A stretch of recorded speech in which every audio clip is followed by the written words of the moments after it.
যুদ্ধ এমন একটি শব্দ যার নাম শুনলেই চোখের সামনে শুধু ধ্বংসের ছবি উঠে আসে। শুধু বোমা, গুলি, ধামাকা আর চারিদিকে ধ্বংসযজ্ঞ ছাড়া কিছুই দেখা যায় না। কিন্তু আজকে আমরা যে যুদ্ধের বিষয়ে কথা বলবো, সেখানে না কোনো গুলি চলেছিল আর না কোনো বোমা বিস্ফোরণ হয়েছিল। এই যুদ্ধ ছিল আদর্শের। যদিও এটা সত্য যে আদর্শের এই যুদ্ধ অনেক দেশকে ধ্বংস করে দেয়, অনেক দেশকে টুকরো টুকরো করে ফেলে। ইতিহাসে এই যুদ্ধ কোল্ড ওয়ার বা ঠান্ডা লড়াই নামে পরিচিত। এই ঠান্ডা লড়াইয়ের একদিকে ছিল আমেরিকা যুক্তরাষ্ট্র এবং অন্যদিকে ছিল সোভিয়েত ইউনিয়ন। কি ছিল এই ঠান্ডা লড়াই এবং কেন এই ঠান্ডা লড়াইকে ইতিহাসের সবচেয়ে বিপজ্জনক যুদ্ধ বলে গণ্য করা হয়? দ্বিতীয় বিশ্বযুদ্ধ শেষ হওয়ার সাথে সাথে ইউরোপের বড় বড় সাম্রাজ্যগুলির পতন হয়ে যায়, যার ফলে বিশ্বে দুটি প্রধান শক্তিশালী দেশের উদয় হয়।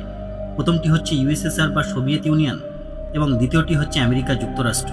যদিও দ্বিতীয় বিশ্বযুদ্ধের সময় দুটি দেশই একে অপরের সহযোগী ছিল, তবুও যুদ্ধ শেষ হওয়ার পর এই দুটি দেশের মধ্যে এক নতুন যুদ্ধ শুরু হয়। এই যুদ্ধ ছিল আদর্শের এবং অর্থনৈতিক ব্যবস্থা। একদিকে ইউএসএসআর সমগ্র বিশ্বে সমাজতন্ত্র ছড়িয়ে দিতে চেয়েছিল, আর অন্যদিকে আমেরিকার উদ্দেশ্য ছিল বিশ্বের প্রতিটি প্রান্তে পুঁজিবাদের আধিপত্য। এই দুটি দেশের পারস্পরিক শত্রুতার জন্য এশিয়া সহ বিশ্বের বহু দেশ ক্ষতিগ্রস্ত হয়, অনেক দেশ ধ্বংস হয়ে যায়। এই যুদ্ধের বৈশিষ্ট্য এমন ছিল যে কখনো এই দুটি দেশ একে অপরের বিরুদ্ধে অস্ত্র হাতে যুদ্ধে মুখোমুখি হয়নি। এই আদর্শগত যুদ্ধের কারণে এই যুদ্ধকে কোল্ড ওয়ার বা ঠান্ডা লড়াই নাম দেওয়া হয়। 1930 সালে জোসেফ স্টালিন ইউএসএসআর এর ক্ষমতায় আসেন, যার পর 1933 সালের নভেম্বরে আমেরিকান রাষ্ট্রপতি ফ্র্যাঙ্কলিন ডি রুজভেল্ট ইউএসএসআর এর সাথে আমেরিকার ভালো সম্পর্ক গড়ে তোলার চেষ্টা করেন, যার জন্য তিনি অ্যাম্বাসেডর উইলিয়াম বুলিয়ার্ডকে মস্কোতে পাঠান। কিন্তু অ্যাম্বাসেডর উইলিয়ামের মস্কোর অভিজ্ঞতা ভালো ছিল না, যার কারণে আমেরিকা ও সোভিয়েত ইউনিয়নের সম্পর্কে ফাটল ধরে। এই সময় সোভিয়েত ইউনিয়ন বহু দেশের উপর আক্রমণ করে নিজের এলাকা প্রসারিত করছিল এবং তারই সাথে নিজের সেনাবাহিনীকেও শক্তিশালী করছিল, যার জন্য আমেরিকা ইউএসএসআরকে নিজের শত্রু হিসাবে দেখতে আরম্ভ করে। 1940 সাল, দ্বিতীয় বিশ্বযুদ্ধ চলছিল। সেই সময় বিশ্বের তিনটি প্রধান শক্তিশালী দেশ আমেরিকা, ব্রিটেন এবং ইউএসএসআর বা সোভিয়েত ইউনিয়ন একটি জোট গঠন করে। এই জোট গঠন করার ফলে হিটলার দ্বিতীয় বিশ্বযুদ্ধ হেরে যান। 1945 সালে দ্বিতীয় বিশ্বযুদ্ধ শেষ হওয়ার পর কিন্তু এই জোট তখনও পর্যন্ত টিকে ছিল। কিন্তু আমেরিকার প্রেসিডেন্ট হ্যারি ট্রুম্যান একটি সম্মেলনে ইউএসএসআরকে কিছু না জানিয়ে একটি খবর প্রচার করে দেন, যেখানে তিনি আমেরিকার পারমাণবিক অস্ত্রের সফল পরীক্ষা সম্পর্কে ঘোষণা করেন। এই ঘটনা ঘটার কয়েক সপ্তাহের মধ্যেই আগস্ট 1945 সালে আমেরিকা জাপানের প্রধান দুটি শহর হিরোশিমা এবং নাগাসাকিতে পরমাণু বোমা ফেলে, যার ফলে জাপান দ্বিতীয় বিশ্বযুদ্ধ হেরে যায়। জোসেফ স্টালিন প্রথম থেকেই আমেরিকার পারমাণবিক প্রকল্প সম্পর্কে জানতেন। এই জন্য যখন তিনি শোনেন হিরোশিমাতে পরমাণু বোমা ফেলা হয়েছে, তখন তিনি এই খবরে খুবই চরম প্রতিক্রিয়া দেন। তিনি বলেন, এই পারমাণবিক হামলা মানবতার বিরুদ্ধে হয়েছে। তিনি আরও বলেন যে এবার আমেরিকা তার পারমাণবিক বোমা ইউএসএসআর এর বিরুদ্ধেও ব্যবহার করবে।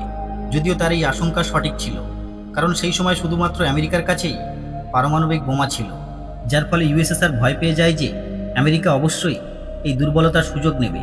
এই জন্য সোভিয়েত ইউনিয়নও তার নিজস্ব পারমাণবিক বোমা তৈরি করতে খুবই সক্রিয়তার সাথে কাজে লেগে পড়ে এবং অবশেষে 1949 সালে ইউএসএসআরও তার প্রথম পারমাণবিক বোমা সফলতার সাথে পরীক্ষা করে। পরপর দুটি বিশ্বযুদ্ধের কারণে বিশ্বের বহু দেশের অবস্থা খুবই খারাপ হয়ে যায়।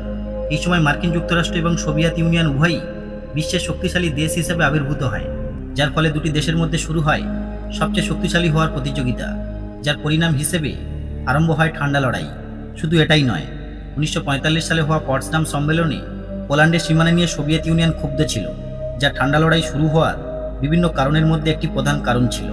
সমাজতান্ত্রিক মতাদর্শ সারা বিশ্বে ছড়িয়ে পড়া ঠেকাতে আমেরিকার নেওয়া পদক্ষেপগুলিকে স্টালিন একটি আসন্ন যুদ্ধের সতর্কতা হিসাবে দেখেন।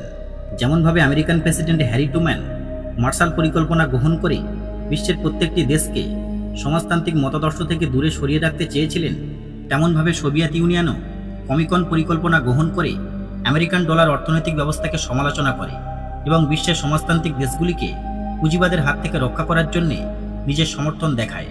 এছাড়াও আমেরিকার প্রভাবের কারণে ইউএসএসআর ইউরোপকে রাজনৈতিক সীমানায় বিভক্ত করে দেয়, যার নাম রাখা হয় আয়রন কার্টেন।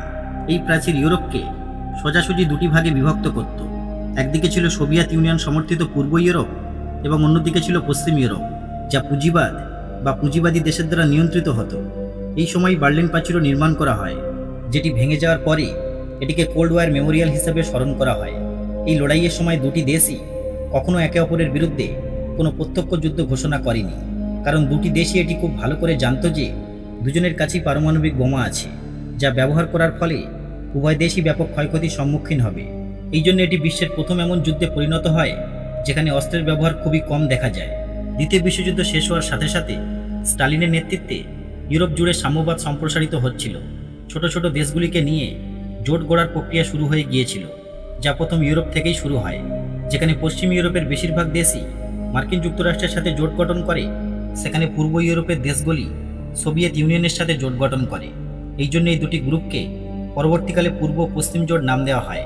এই সময় স্টালিনের জীবনের একমাত্র উদ্দেশ্য ছিল বিশ্বব্যাপী সাম্যবাদের সম্প্রসারণ করা।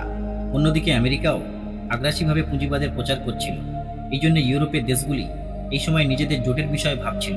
কিন্তু বার্লিনের পরিস্থিতি ভিন্ন ছিল, কারণ জার্মানি সোভিয়েত ইউনিয়ন ও আমেরিকার দ্বারা বিভক্ত ছিল। বার্লিন সেই সময় পূর্ব পশ্চিম জার্মানির মাধ্যমে অখণ্ড জার্মানিকে বিভক্ত করত। এমত অবস্থায় জার্মানির উপর সম্পূর্ণ নিয়ন্ত্রণ আনতে 1948 সালে স্ট্যালিন পশ্চিম জার্মানিতে যোগাযোগ রাখার সমস্ত বিমান, রাস্তাঘাট এবং জলপথকে বন্ধ করে দেয়, যাতে সেখানকার মানুষ মাথা নত করে। এরকম অবস্থায় পশ্চিম বার্লিনকে সাহায্য করার জন্য আমেরিকা বিমানের সাহায্য নেয় এবং প্রায় 1 বছর ধরে কার্গোর মাধ্যমে আমেরিকা পশ্চিম জার্মানির মানুষদের সাহায্য করে। আমেরিকার দ্বারা করা এই ঘটনাকে বার্লিন এয়ারলিফট বলা হয়। যদিও এই ঘটনার পর বার্লিন অনাহারের হাত থেকে তো বেঁচে যায়, কিন্তু এর জন্য সম্পূর্ণ ইউরোপ যুদ্ধের দ্বারপ্রান্তে চলে আসে। এই ঘটনা ঘটার পর ঠান্ডা লড়াই একটি ভিন্ন দিকে ঘুরে যায়। 1949 সালের এপ্রিলে ন্যাটো গঠন করা হয়, যেখানে মার্কিন যুক্তরাষ্ট্র সহ পশ্চিম ইউরোপের অধিকাংশ দেশই সামিল ছিল। প্রতিষ্ঠিত হওয়ার পর ন্যাটো ঘোষণা করে যে ন্যাটোর আর্টিকেল 5 অনুযায়ী যদি কোনো দেশ একটি ন্যাটো দেশের উপর হামলা করে, তাহলে সমস্ত ন্যাটো দেশ সেই দেশকে আক্রমণ করবে। ন্যাটোর এই রকম ঘোষণার ফলে ঠান্ডা লড়াই আরও উত্তাপ পেয়ে জ্বলে ওঠে, যার হাওয়া এশিয়া সমেত বিশ্বের বহু দেশের উপর প্রবাহিত হয়। এই রকম পরিস্থিতি কোরিয়াতেও জ্বলে ওঠে, যখন আমেরিকা ও সোভিয়েত ইউনিয়ন তার উপর আধিপত্য প্রতিষ্ঠা করে, যার ফলে উত্তর কোরিয়াতে ইউএসএসআরের সমর্থনে সাম্যবাদ প্রতিষ্ঠিত হয় এবং দক্ষিণ কোরিয়াতে আমেরিকার সমর্থনে পুঁজিবাদ প্রতিষ্ঠিত হয়। এই সব কিছু হওয়ার জন্যে সাম্যবাদ ও পুঁজিবাদ মতাদর্শের যুদ্ধ কোরিয়াতেও দেখা যায়, যেখানে জয় পরাজয় কারোর হয়নি, কিন্তু কোরিয়ার লক্ষ লক্ষ মানুষ এতে প্রাণ হারায়। এই যুদ্ধে উত্তর কোরিয়াকে ইউএসএসআর স্ট্যালিন ও চীনের মাও সাম্যবাদী সরকার সাহায্য করছিল, অন্যদিকে দক্ষিণ কোরিয়াকে আমেরিকা সহযোগিতা করছিল। তারা দুজনেই একসাথে সম্পূর্ণ কোরিয়ার উপর শাসন করতে চেয়েছিল। 1950 থেকে 1953 সাল পর্যন্ত কোরিয়ান যুদ্ধ সংগঠিত হয়, যেখানে উত্তর কোরিয়া ও দক্ষিণ কোরিয়া একে অপরের উপর নিয়ন্ত্রণ করার জন্য যুদ্ধে লিপ্ত ছিল, যার জন্য লক্ষ লক্ষ মানুষ প্রাণ হারায়। দুটি দেশেরই অর্থনৈতিক ক্ষয়ক্ষতি হয়। কিছু সময় পর সোভিয়েত ইউনিয়নও একটি জোট গঠন করে, যাকে ওয়ার্সো নাম দেওয়া হয়। এই সংগঠনকে 1955 সালে ন্যাটোর বিরুদ্ধে তৈরি করা হয়েছিল। এই দুটি শক্তিশালী দেশের লড়াইয়ের কেন্দ্রবিন্দু সর্বদাই সেই সময় ইউরোপ ছিল। দুটি দেশই ছোট ছোট দেশগুলিকে নিজেদের অধীনে আনতে তাদের মস্তিষ্ক এবং ক্ষমতাকে ব্যবহার করে। যেখানে সোভিয়েত ইউনিয়ন পূর্ব ইউরোপের দেশগুলিকে দখল করে, সেখানে অন্যদিকে আমেরিকা জোটের নাম করে সিয়াটো মানে south eastern Asian treaty organization এবং সেন্টো মানে সেন্ট্রাল ট্রিটি অর্গানাইজেশন গঠন করে। আমেরিকার এরকম কার্যকলাপ থেকে সোভিয়েত ইউনিয়ন চীন, উত্তর কোরিয়া, ভিয়েতনাম এবং ইরাকের সাথে ভালো সম্পর্ক স্থাপন করে। এরকম করার পিছনে এই দুটি পরাশক্তির নিজস্ব কারণ ছিল। যেমন মধ্যপ্রাচ্যের দেশ সৌদি আরব, কুয়েত এবং ইরাকে ভারী মাত্রায় তেল ও প্রাকৃতিক সম্পদের ভাণ্ডার ছিল, যা তাদেরকে অর্থনৈতিকভাবে শক্তিশালী করে তুলতে পারত। আবার অন্যদিকে নিজেদের সেনাবাহিনীকে পৃথিবীব্যাপী মোতায়েন করার জন্যে এই দুটি দেশকেই ছোট ছোট দেশের সাহায্য নিতে হতো। এই ঠান্ডা লড়াইয়ের সময় এমন অনেক পরিস্থিতি তৈরি হয় যখন এই দুটি শক্তিশালী দেশ যুদ্ধের মুখোমুখি পড়ে যায়। এই যুদ্ধের সময় অনেক লড়াই সংগঠিত হয়, যেমন 1950 থেকে 1953 সাল পর্যন্ত উত্তর কোরিয়া ও দক্ষিণ কোরিয়ার মধ্যে সংগঠিত হওয়া কোরিয়ান যুদ্ধ, 1958 সাল থেকে 1962 সাল পর্যন্ত বার্লিন সংকট, 1960 কঙ্গো যুদ্ধ এবং এরপর ভিয়েতনাম যুদ্ধের মতো আরও অনেক যুদ্ধ সংগঠিত হয়, যেখানে উভয় দেশই একে অপরের বিরুদ্ধে দাঁড়িয়েছিল। দুটি দেশই নিজেদের মিসাইল দেখিয়ে ভয় দেখানোর চেষ্টা করেছিল। আর এই সময় 1962 সালে কিউবার ক্ষেপণাস্ত্র সংকটের জন্ম হয়, যার ফলে দুটি দেশের মধ্যে প্রত্যক্ষ যুদ্ধের সম্ভাবনা বেড়ে যায়। কারণ আমেরিকা কিউবাতে সোভিয়েত ইউনিয়নের মিসাইল ঘাঁটি দেখে, যা ফ্লোরিডা থেকে মাত্র 90 কিলোমিটার দূরে অবস্থিত ছিল। American president John F Kennedy এই ক্ষেপণাস্ত্র সরানোর দাবি করে সোভিয়েত ইউনিয়নকে পারমাণবিক যুদ্ধের ইঙ্গিত দিয়েছিলেন। এই ঘটনার গুরুত্ব বুঝতে পেরে ইউএসএসআর ও আমেরিকার মধ্যে একটি এগ্রিমেন্ট হয়, যা অনুযায়ী সোভিয়েত ইউনিয়ন তার অস্ত্র কিউবা থেকে সরিয়ে নেয় এবং এর বিনিময়ে আমেরিকা কিউবাতে হামলা না করার আশ্বাস দেয়। এই ঘটনার পরে দুটি দেশই এটা বুঝতে পেরে যায় যে পারমাণবিক যুদ্ধের হুমকি দেওয়া তাদের দুটি দেশের পক্ষেই ভালো হবে না। এই জন্য তাদের মধ্যে 1960-এ 3টি চুক্তি স্বাক্ষরিত হয়: nuclear test ban treaty, nuclear non proliferation treaty এবং অ্যান্টি ব্যালিস্টিক মিসাইল ট্রিটি। এর পরেও কয়েক বছর ধরে আলাদা আলাদা অনেক চুক্তি স্বাক্ষরিত হয়, যাতে এই দেশগুলি সহজে পারমাণবিক অস্ত্র ব্যবহার না করতে পারে। উদাহরণ হিসেবে লিমিটেড টেস্ট ব্যান ট্রিটি মানে এলটিবিটি 10ই অক্টোবর 1963 সালে মস্কোতে স্বাক্ষরিত হয়, যেখানে আমেরিকা, ব্রিটেন এবং সোভিয়েত ইউনিয়ন এই চুক্তি স্বাক্ষর করে। এই চুক্তি অনুসারে এমন কোনো বোমা টেস্টিং করা যাবে না যা পরিবেশের উপর নেতিবাচক প্রভাব ফেলে। দ্বিতীয়টি হচ্ছে এনপিটি। এই চুক্তিটি 1 জুলাই 1968 সালে লন্ডন, ওয়াশিংটন এবং মস্কোতে স্বাক্ষর করা হয়, কিন্তু এটিকে 1970 সালে কার্যকর করা হয় এবং 1995 সাল থেকে এই চুক্তিকে চিরদিনের জন্য লাগু করে দেওয়া হয়। এই চুক্তি অনুসারে সেই সব দেশ যাদের কাছে 1 জানুয়ারি 1967 সালের আগে পারমাণবিক অস্ত্র ছিল, যেমন মার্কিন যুক্তরাষ্ট্র, সোভিয়েত ইউনিয়ন, ব্রিটেন, ফ্রান্স ও চীন, তাদেরকে পারমাণবিক অস্ত্র রাখার অনুমতি দেওয়া হয় এবং বিশ্বের বাকি দেশগুলিকে কৌশলগতভাবে এই অস্ত্র ব্যবহার করতে বারণ করা হয়। তৃতীয় হচ্ছে স্ট্র্যাটেজিক আর্মস লিমিটেশন টক্স মানে SALT I। এটি শুরু হয়েছিল নভেম্বর 1969 সাল থেকে, যেখানে সোভিয়েত ইউনিয়নের লিডার লিওনিড ব্রেজনেভ এবং আমেরিকান প্রেসিডেন্ট রিচার্ড নিক্সন 26শে মে 1972 সালে মস্কোতে দুটি চুক্তি স্বাক্ষর করে। প্রথম হচ্ছে অ্যান্টি ব্যালিস্টিক মিসাইল বা ABM ট্রিটি এবং দ্বিতীয়টি হচ্ছে limitation of strategically lethal weapons treaty. এই দুটি চুক্তিকে 3 অক্টোবর 1972 সালে লাগু করে দেওয়া হয়। চতুর্থ হচ্ছে স্ট্র্যাটেজিক আর্মস লিমিটেশন টক্স মানে SALT II। এটি নভেম্বর 1972 সাল থেকে শুরু করা হয়, যেখানে আমেরিকান প্রেসিডেন্ট জিমি কার্টার এবং ইউএসএসআর এর লিডার লিওনিড ব্রেজনেভ ভিয়েনাতে 18 জুন 1979 সালে লিমিটেশন অফ স্ট্র্যাটেজিক্যালি লিথাল ওয়েপেন্সের দ্বিতীয় এগ্রিমেন্ট স্বাক্ষর করেন। ঠান্ডা লড়াই শুধু অর্থনৈতিক ফ্রন্টেই সংগঠিত হয়নি, বরং ইউএসএসআর এবং ইউএসএ প্রত্যেকটি ক্ষেত্রে নিজেদের শ্রেষ্ঠ প্রমাণ করার চেষ্টা করে। এমন পরিস্থিতিতে এই দুটি দেশ কিভাবে প্রযুক্তি ও মহাকাশ প্রতিযোগিতায় পিছিয়ে পড়ত। 1957 সালে ইউএসএসআর তার স্পুতনিক 1 স্যাটেলাইট মহাকাশে উৎক্ষেপণ করে, যেটি প্রথম মানব নির্মিত স্যাটেলাইট ছিল। ইউএসএসআর এটিকে তার মহাকাশ বিজয়ের মুকুট ভাবছিল। দ্বিতীয় বিশ্বযুদ্ধের পর সোভিয়েত ইউনিয়ন যখন তার প্রথম স্যাটেলাইট মহাকাশে সফলভাবে পাঠায়, তখন আমেরিকা এটিকে বিজ্ঞান প্রযুক্তির উন্নয়নের পরিবর্তে অস্ত্র তৈরির অগ্রগতি হিসাবে দেখে। দুটি দেশই প্রযুক্তিকে ব্যবহার করে নজরদারি যন্ত্র এবং শক্তিশালী অস্ত্র তৈরির প্রতিযোগিতায় নেমে পড়ে, যাতে সঠিক সময়ে বা যুদ্ধের পরিস্থিতিতে কোনো একটি দেশ তার স্যাটেলাইটকে ব্যবহার করে এগিয়ে না যেতে পারে। ইউএসএসআর এর স্যাটেলাইট উৎক্ষেপণের পর আমেরিকা ভাবতে শুরু করে যে ইউএসএসআর ব্যালিস্টিক মিসাইলের ক্ষেত্রে আমেরিকার থেকে অনেক এগিয়ে গিয়েছে। যুদ্ধ পরিস্থিতিতে এরকম অবস্থায় ইউএসএ এর ফলে অনেক দুর্বল হয়ে যেতে পারে। এই রকম ধারণা সেই সময় মিসাইল গ্যাপ থিওরির জন্ম দেয়। যদিও তখনও পর্যন্ত আমেরিকা ইউএসএসআর এর থেকে মিসাইল প্রযুক্তির দিকে এগিয়ে ছিল, কিন্তু এই প্রযুক্তিগত লড়াইয়ের ফলে দুটি দেশই অস্ত্র তৈরি করতে বাধ্য হয়েছিল। 1960 আস্তে আস্তে আমেরিকা ও ইউএসএসআর হাজারো হাতিয়ার তৈরি করে ফেলে। এরপর 1962 সালে ইউএসএসআর এর ক্ষেপণাস্ত্রকে কিউবাতে স্থাপন করা হয়, যার সম্পর্কে আমেরিকান গোয়েন্দা সংস্থা জানতে পারে। এই জন্য ইউএসএসআর তার ক্ষেপণাস্ত্রকে কিউবা থেকে সরাতে বাধ্য হয়, কারণ কিউবাতে ক্ষেপণাস্ত্র রাখার পর আমেরিকা ও সোভিয়েত ইউনিয়নের মধ্যে তীব্র যুদ্ধের উত্তেজনা সৃষ্টি হয়। যদিও দুটি দেশের মধ্যে শুভবুদ্ধি আসার ফলে এই বিষয়টি শান্তিপূর্ণভাবে সলভ হয়ে যায়।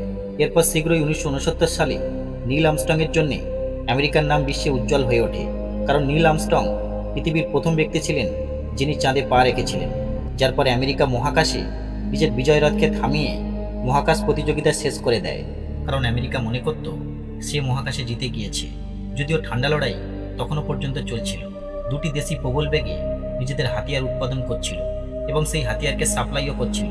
কোথাও না কোথাও দুটি দেশের মধ্যে তখনও এমন সন্দেহ ছিল যে ভবিষ্যতে হওয়া যুদ্ধে এই হাতিয়ার ব্যবহার হতে পারে, যার জন্য 1980 সাল পর্যন্ত উভয় দেশই হাজার হাজার পারমাণবিক অস্ত্র বানিয়ে ফেলে।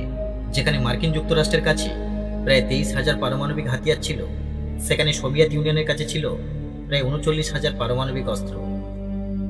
ঠান্ডা লড়াইয়ের সময় ভারত খুবই গুরুত্বপূর্ণ ভূমিকা পালন করেছিল। জোট নিরপেক্ষ আন্দোলনের লিডার হওয়ার জন্য ভারত সদ্য স্বাধীন হওয়া নতুন দেশগুলিকে আমেরিকা ও সোভিয়েত ইউনিয়নের জোট থেকে দূরে রাখতে সক্ষম হয়েছিল। এবং নিজেও এই দুই দেশের বিরোধ থেকে দূরে ছিল। ভারত তার কূটনীতিবিদ এবং মন্ত্রীদের এই যুদ্ধের সময় পরিস্থিতিকে স্বাভাবিক করতে মধ্যস্থতাকারী হিসাবে ব্যবহার করে, যার একটি উদাহরণ হচ্ছে 1950 সালে হওয়া কোরিয়ান যুদ্ধের সময় ভারতের ভূমিকা। এই ঠান্ডা লড়াইয়ের প্রথম প্রভাব বিশ্ব দ্বিমেরুকরণ হওয়ার সময় দেখা গিয়েছিল, যেখানে বিশ্বের বহু দেশ দুটি ভাগে বিভক্ত হয়ে গিয়েছিল। একদিকে ছিল আমেরিকার নেতৃত্বে পুঁজিবাদী দেশ এবং অন্যদিকে ছিল সোভিয়েত ইউনিয়নের নেতৃত্বে সমাজতান্ত্রিক দেশ। দ্বিতীয় প্রভাব হচ্ছে বিশ্বের বহু দেশ অন্য দেশের উপর আস্থা রাখা ছেড়ে দেয়। দ্বিতীয় বিশ্বযুদ্ধ শেষ হয়ে গিয়েছিল, কিন্তু তখনও পর্যন্ত বিশ্বে শান্তি ফিরে আসেনি। ঠান্ডা লড়াইয়ের ধারাবাহিকতার জন্য বিশ্বের বিভিন্ন স্থানে তখনও পর্যন্ত যুদ্ধ জারি ছিল, যেমন কোরিয়ান যুদ্ধ এবং ভিয়েতনাম যুদ্ধ। তৃতীয় হচ্ছে অস্ত্র তৈরির প্রতিযোগিতা এবং সামরিকবাদ। এই দুটি শক্তিশালী দেশ একে অপরকে ছোট দেখানোর জন্যে বেশি বেশি করে ভয়ঙ্কর হাতিয়ার তৈরির প্রতিযোগিতায় যুক্ত ছিল, যার জন্য যে টাকা পয়সা সামাজিক ও অর্থনৈতিক উন্নয়নে ব্যবহার হওয়ার কথা ছিল সেগুলি হাতিয়ার তৈরিতে ব্যবহার করা আরম্ভ হয়, যার সরাসরি প্রভাব সেই সব দেশের উপরে পড়ে যেখানে এই টাকা খরচ করার কথা ছিল। চতুর্থ হচ্ছে সামরিক সংগঠন তৈরি। দুটি দেশই বহু ছোট ছোট দেশের সাথে সামরিক জোট গঠন করে, যার প্রধান উদ্দেশ্য ছিল যদি বিরোধী পক্ষের দেশ এইসব দেশের কোনো একটি দেশের উপর আক্রমণ করে তাহলে সেটি সমগ্র জোটের উপর আক্রমণ মনে করা হবে।